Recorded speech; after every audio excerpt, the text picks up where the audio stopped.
Tumaas ang isang kilay ni Leo nang tumunog ang cellphone niya. Galing sa bank account ang notification na yon, at kita niya ang halaga ng pera na sinend niya sa kanyang contract wife ay naibalik. Why? Francis chuckled at him. Sabi ko sayo, she's interesting, natatawa pang ani nito. Is it too little? Are you sure that she's not going to back out with this deal? He asked while signing important documents. Hindi na ito pwedeng mag-back out, dahil na proseso na ang lahat, nasa kanya na ang mga naiwan ng lolo niya. She's not that kind of woman, bro. Believe me, if you saw her, she's very simple. Walang luho, hindi mukhang pera, at higit sa lahat ginagawa niya ang lahat para sa pamilya. She's not a gold digger. Kumunat ang noo niya dahil sa mga sinabi nito. Do you like her? He asked seriously. Should I make a move to get her? Nag-isang linya ang kanyang labi, at napatigil sa pagpirma. After 2 years, not now, he hissed. Muli niyang narinig ang tawa nito, kaya napailing siya. He knows, Francis was teasing him. Is that a promise? Shut up. I'm busy. Mabilis na pinatay niya ang tawag, dahil naiistorbo na siya nito.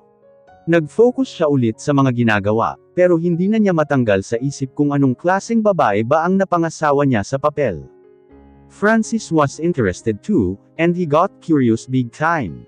He cursed when his mind is now occupied with curiosity. Ilang araw na rin kasi siya kinukulit ni Francis, na tingnan man lang o kilalanin ang babae na nakatira na sa bahay niya.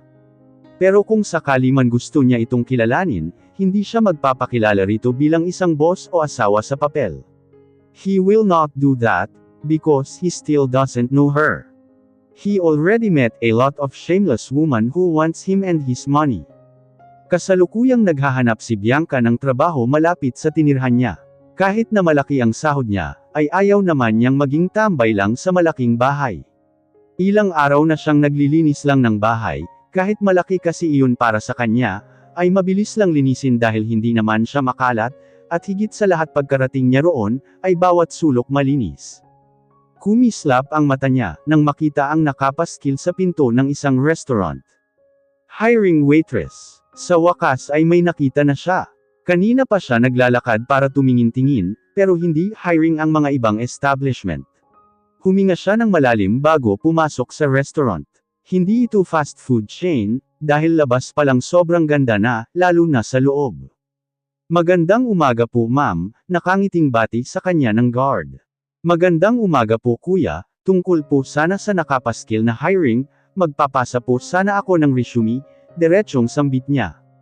Ay okay po, sandali lang po. Ngumiti siya rito at tumungo. Naghintay siya sa isang tabi nang umalis ang guard para puntahan ang isang manager. Alam niyang manager iyon dahil iba ang suot nito kaysa sa mga server na kumikilos. Napangiti siya nang tinawag siya ng guard para palapitin sa pwesto ng manager. Mag-apply ka. Can you wait for 5 minutes? May gagawin lang ako at l'interviewin na kita agad, ani ng manager. Mabilis siyang tumungo, syempre payag siyang maghintay no. Siya ang may kailangan, at kung gaano pa katagal ay gagawin niya. Wala pong problema, maraming salamat po. Pinaupo siya sa dulong table, at doon naghintay. Habang naghihintay ay kinalikot niya muna ang cellphone, at nakita niyang may bagong message si Francis. From lawyer Francis. I already returned the money. Are you sure that you don't want to accept it? You can buy anything you want with that money. Napabuga siya ng hangin, bago nagtipa ng mensahe pabalik dito. The lawyer Francis. Sigurado po ako. Malaki na ang sinasahod ko, hindi naman ako abosado. Isapat malaki na ang tinutulong niya sa akin, para sa gastusin sa hospital. Paano ba naman kasi ay pinadalhan siya nito ng malaking pera, para pangbili ng mga gusto niya, at syempre siya naman ay tinanggihan niya. Kahit nga mas maliit pa ang sweldo niya, basta lahat ng gastusin sa hospital ay mabayaran okay na siya. Napakalaking tulong na iyon sa kanya. Tinago niya ang cellphone niya sa bag, nang makita niya nang papalapit ang manager. So you're Bianca Villamino 25 years old from Laguna, sambit ng manager habang binabasa ang resume niya. Bago ka lang dito sa Manila? Tanong pa nito. Opo, last week lang po. You already have experience in fast food chain so you're good. We badly needed a waitress ASAP, because tomorrow a client reserved this whole restaurant for her niece's birthday party. Can you work tomorrow? Oo naman po. Masayang sambit niya. Good. You can start tomorrow. Ihabol mo na lang ang medical certificate mo, may SSS, PhilHealth at Pag-ibig ka na naman, kaya hindi na mahirap para sa mga requirements mo. Ang medical certificate na lang talaga ang kulang. By the way, baka nagtataka ka dahil batas ako rito, she chuckled. I'm the owner of this restaurant, I'm Sharon C. I work also here as a manager, nice to meet you. Nakangiting sambit nito, at nakipagkamay sa kanya. Agad niya naman iyong tinanggap, at nakipagkamay. Okay, see you tomorrow Bianca. Masaya siyang nagpaalam kay Miss Sharon, at sa guard na mabait. Hindi na niya sinayang ang oras, at pumunta na sa malapit na klinik para magpa-medical. Inabot siya ng ilang oras, kaya gabi na siya nakauwi sa bahay.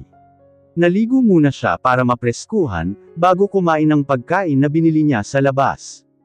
Where are we going? Tanong niya kay Francis, dahil nang ulit itong uminom naman daw sila. Bro, as I said, you need to see your wife at least, he smirked. Napailing na lang si Leo, dahil sa kaibigan. Gustong-gusto talaga nito na makilala niya ang asawa sa kontrata. Wala naman kasi siyang pakialam kung sino pa ito, dahil para sa kanya ay empleyado niya lang ito, na nakakontrata ng 2 taon bilang asawa niya. Hindi ka ba na-curious? Hindi siya nakasagot agad, dahil sa totoo lang ay may katiting sa kanya na gusto niya ito makilala, dahil sa mga sinasabi ni Francis. I don't know, he simply said. You're now curious, he chuckled. Hindi niya na ito pinansin, at napatingin na lang sa labas ng kotse. Ang pamilyar na daan ay sumalubong sa kanila. Nakapasok na sila sa high-end village, kung saan nakatayo ang bahay niya. Hindi siya rito tumitira, dahil may kalayuan sa opisina niya. Isapat sanay na siya sa penthouse lagi dumiretso, dahil hindi sayang sa oras. Tumigil sila sa may katabing bahay, at doon nagpark sa labas. I can't park in front of your house. Alam niya na ang sasakyan ko, sambit nito at napakamot sa ulo. Then why did you drag me here? He scoffed. He licked his lower lip out of frustration. Just go and check her. Kibot balikat na ani nito, na parang napakasimple lang. How? Don't tell me you want me to knock and talk to her. Hindi makapaniwalang sambit niya rito. Naiirita na siya dahil sa pinapagawa nito. Mukhang masasayang lang ang oras niya dahil sa kaibigan. Ang ayaw niya pa naman sa lahat, ay ang nasasayang ang oras niya sa walang kwentang bagay. Kung sana ay ginamit niya na lang ang oras na ito, para gawin pa ang ibang mga trabaho. Yes. If you don't want to introduce yourself to her contract husband, then you can introduce yourself as a guard in this village, he joked. Tiningnan niya ito ng masama, hindi siya natutuwa sa mga sinabi nito. Go, kausapin mo lang talaga saglit at okay na ako. Hindi na kita kukulitin tungkol sa asawa mo. Alam mo na, mas okay pa rin kahit papaano nakilala mo siya, he added. He sighed before he opens the car door. Lumabas siya ng kotse, at naglakad patungo sa bahay niya. Mabibigat ang bawat paghakbang niya, dahil kahit na curious siya sa babae, ay hindi pa rin iyon sapat para gustuhin niyang kausapin ito. I don't have time for this Francis. Nakabusangot ang mukha niya, habang binubuksan ang gate ng bahay niya. Diretso lang ang pagpasok niya, hanggang sa tumigil siya sa tapat ng pintuan. Kumatok siya roon ng ilang beses. Nagsalubong lalo ang kilay niya, dahil hindi pa rin binubuksan ang pinto. Muli niyang tinaas ang kamay niya, para sana kumatok muli, pero bigla naman iyong bumukas. Natigilan siya at napatitig sa kabuuan nito. Ano pong kailangan niyo? Paano po kayo nakapasok sa gate? Nauutol na sambit nito. Hindi siya nakasagot bigla, dahil nakatulala pa rin siya sa itsura nito. She's wearing a simple sleeveless top and a cotton short. Her hair is on messy bun and her hands is kind of wet. Is she doing laundry at this hour? Kuya, natatakot na sambit nito, habang unti-unting sinasarado ang pinto. Mabilis niyang hinarang ang kamay niya roon, at bumantong hininga. Nakalimutan niyang dapat sa labas siya ng gate kumatok, hindi sa mismo na pintuan. Sino ba naman ang taong diretso pumasok sa loob, nang hindi naman niya pagmamay-ari ang bahay? He will not introduce himself as her husband, never. I'm the bodyguard of your husband, he said in a lower voice. Bodyguard. Oh, yes. Great, Leo. Bodyguard. Ng asawa ko. Hindi makapaniwalang tanong nito. Paano ko malalaman na bodyguard ka talaga ng asawa ko? May ID ka ba? Ramdam niya na hindi pa rin ito naniniwala sa kanya. Napatingin siya sa mukha nito, nang kagat-kagatin nito ang labi dahil sa kaba. Muli siyang napamura sa isipan, dahil natulala pa siya sa mapulang labi nito. What are you doing right now, Leo? Stop staring. You can call the lawyer of your husband, so you can trust me. Okay, ani nito at mabilis siyang tinalikuran, at natanong niyang kinuha nito ang cellphone na binigay niya. Maya-maya ay may kinakausap na ito. May nagpakilalang bodyguard ng asawa ko. Totoo ba to? Hindi lang kasi ako makapaniwala na pumunta siya ng ganitong oras. Oo, sabi niya bodyguard siya. Okay, dito siya titira. Ha? Sige, napabaling ito ng tingin sa kanya, bago marahan na lumapit. Pasok ka. No need. Ay nako, huwag ka na magalit. Pasensya na ha. Hindi kasi ako nasabihan na titira ka na rito kasama ako. What? He exclaimed. Ha? Nasabi na sa akin ni Sir Francis na titira ka na raw rito, para maging driver at bodyguard ko, dahil yun ang utos ng asawa ko, she said while laughing awkwardly. Naikuyom niya ang kamao niya, nang makapasok sa loob ng bahay. Upo ka. Kumain ka na ba? Tanong pa nito sa kanya. Mas lalong uminit ang ulo niya, dahil talagang inas-ikaso pa siya nito sa ganitong ayos. Nakasuot lang ito ng manipis at mixing damit, habang nakaharap sa hindi niya kilalang tao. Paano na lang kung masamang tao siya? Galit ka ba? Pasensya na, halos pabulong na sambit nito. Umupo siya sa sofa at sumandal.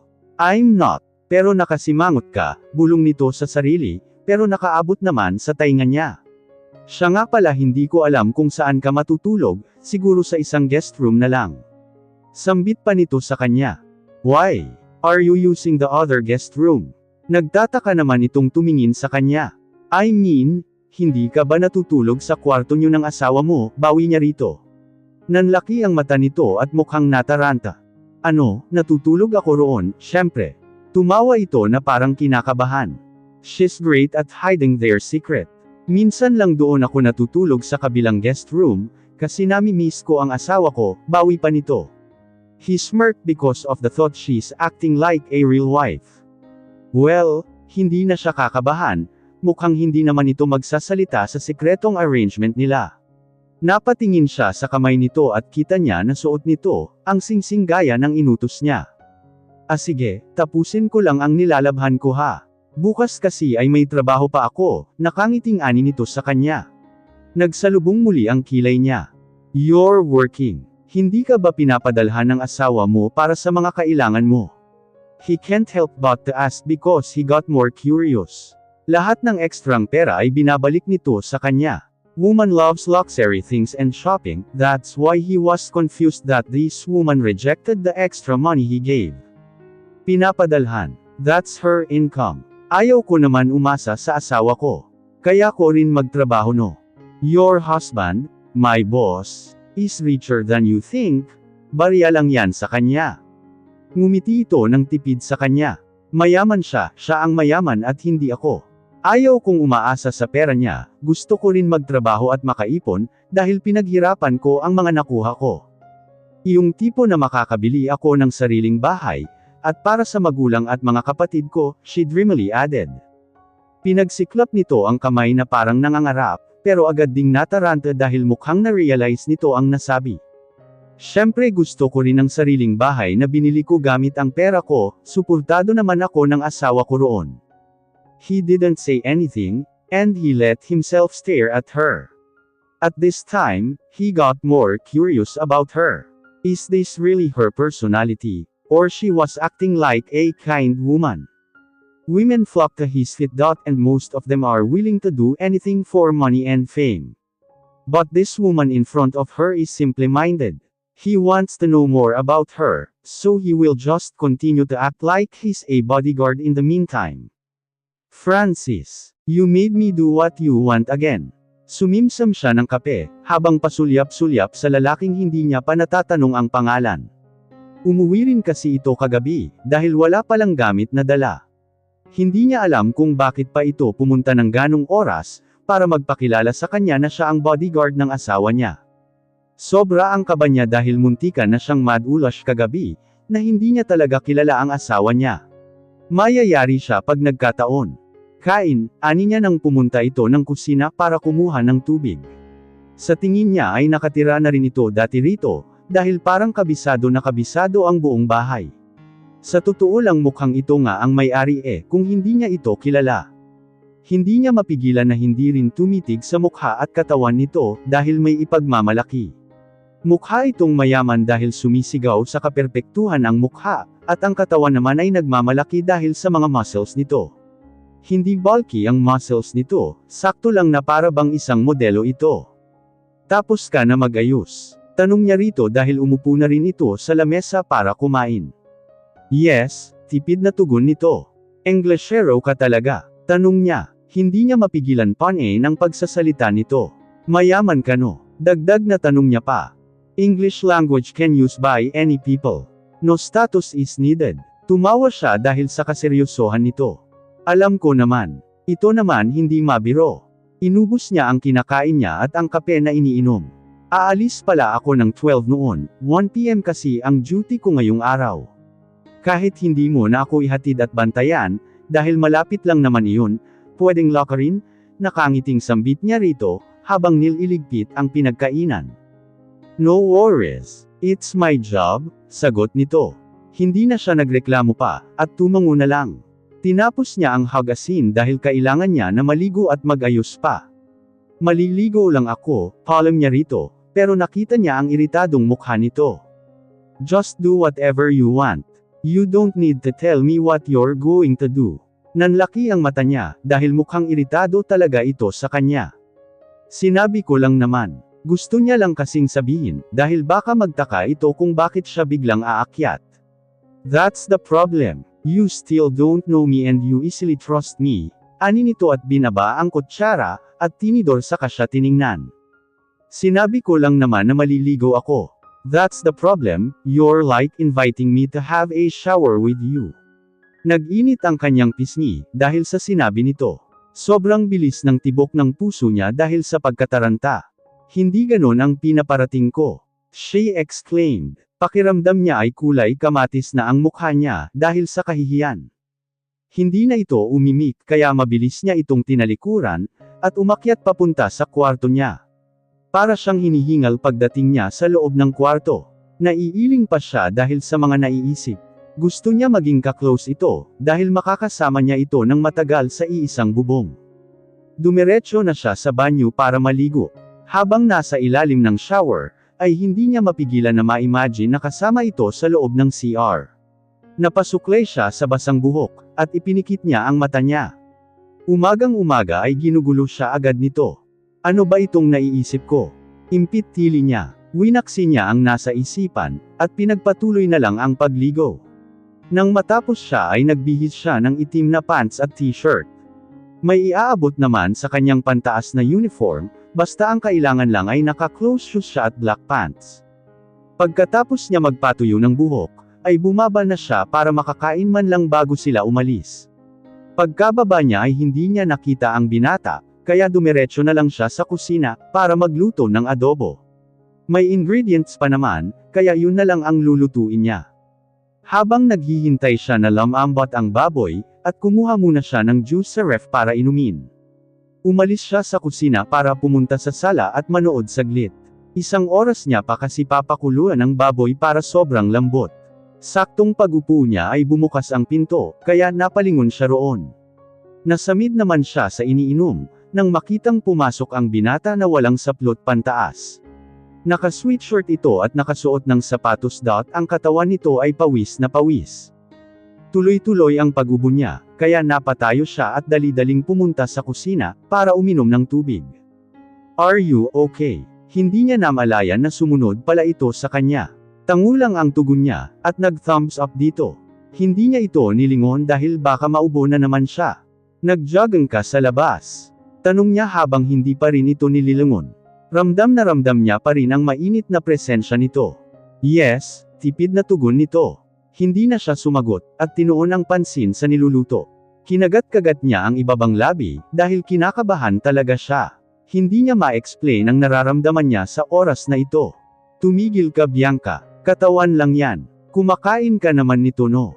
Walang kwentang tanong niya rito. Hindi ito sumagot kaya roon na siya napalingon, nakita niya itong seryoso na nakatingin sa cellphone.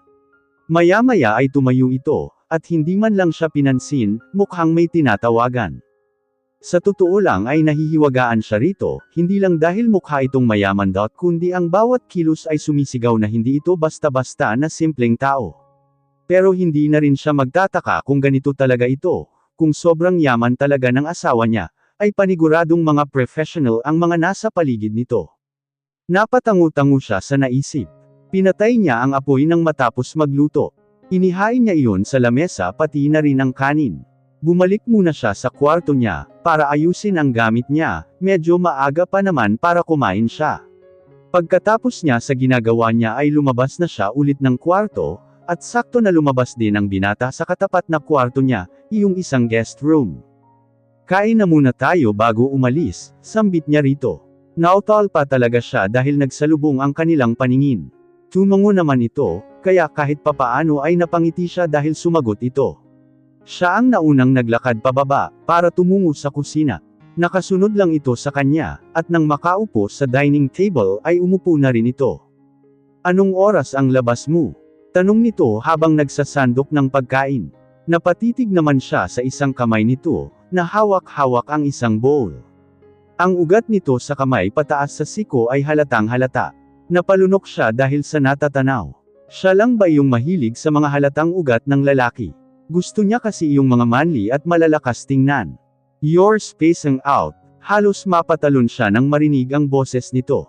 Ha? Ano yun? Mabilis na tanong niya. Binasa nito ang labi habang nakatingin sa kanya, kaya napalunok siya. Binaba nito ang bowl ng kanin, habang hindi pa rin inaalis ang tingin sa kanya. I'm asking you, what time is your out? Mukhang nawalan ito lalo ng mood, dahil wala man lang siyang ekspresyon na makita sa mukha nito. 10 p.m., sagot niya agad. Tangulang ang tugon nito at kumain na ng tahimik. Siya rin ay tinuon na lang ang pansin sa pagkain, dahil nadidistract na siya sa binata. Oo nga pala, hindi ko pa pala na itatanong ang pangalan nito. Pwede ko bang malaman ang pangalan mo? Basag niya sa katahimikan. Nilunok niya ang pagkain at uminom ng tubig. Leo, you can call me Leo, sagot nito nang may angat nito ang tingin sa kanya. Umawang ang labi niya ng kaunti, dahil sa maganda nitong pangalan. Ang ganda naman ng pangalan mo. Ngiting sambit niya. Ako si Bianca. Okay. Napanguso siya dahil mukhang hindi naman ito interesado sa pangalan niya. Tinuloy niya na lang ang pagkain, at nang matapos ay naghugas agad siya at bumalik sa kwarto. Hindi niya na ito inimik dahil mukha namang ayaw siya kausapin. Napaka-boring ko ba kausap kaya ganun siya. Nagayos siya ng sarili at naglagay ng kaunting makeup para maging presentable siya tingnan. Ngumiti-ngiti pa siya sa salamin, bago tuluyang lumabas ng kwarto para bumaba. Pagkalabas niya ng bahay ay nakaandar na ang makina ng kotse sa garahe. Are you good now? Wala ka nang nakalimutan? Tanong nito sa kanya. Umiling siya at ngumiti rito. Okay na, pwede na tayong umalis. Pumasok sila sa kotse, doon siya umupo sa harapan, dahil hindi naman siya madam, para sa likod kahit na bodyguard niya pa ito. Seatbelt, sambit nito sa kanya nang makapasok din. Agad naman siyang kumilos para isuot ang seatbelt, kaso ayaw makisama noon, hinahatak niya pero mukhang nakastop dahil hindi iyon humahaba.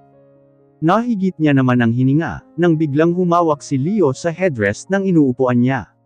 Napatingin siya sa mukha nitong kaunti lang ang layo sa kanya. Kitang-kita niya ang natural nitong mahabang pilak mata, pati ang matangos nitong ilong at mapupulang labi.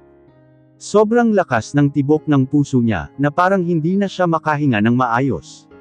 Kumunot ang noo nito, habang inaayos ang seatbelt na nasuot na sa kanya. I can hear your heartbeat. Are you okay? Doon na siya nanigas ng husto, nang lumingon ito at nagtama ang ilong nila. Halata ring nagulat ito dahil nakita niya sa mata nito. Napatitig siya sa abong mata nito, na para siyang hinahatak sa kung saan. Hindi niya alam kung ilang segundo silang nagtitigan, pero parang ilang minuto yun dahil parang kakawala na ang puso niya sa ribcage ng katawan niya. He mumbled. Mabilis itong umalis sa ganong posisyon, at inayos ang sariling seatbelt. Tumikim pa ito na parang nagbara ang lalamunan, kaya siya rin ay napatikhim. Nag-inhale-exhale pa siya, dahil sa pagpigil niya kanina sa paghinga. Kalma Bianca, kumalma ka. Hindi naman siguro ako mau-hospital dahil sa ganitong klaseng kaba, di ba? Wala pa naman sigurong kaso na lumabas ang puso sa katawan, dahil sa kakaibang pagwawala ng puso. Napapikit siya ng mariin, at pilit na kinakalma ang sarili. Nababaliw na ata siya, dahil kung ano-ano ang mga pinag-iisip niya. Pasimple siyang tumingin sa binata nang mag-drive ito palabas, muli pa siyang napalunok dahil sa labi nitong mapupula.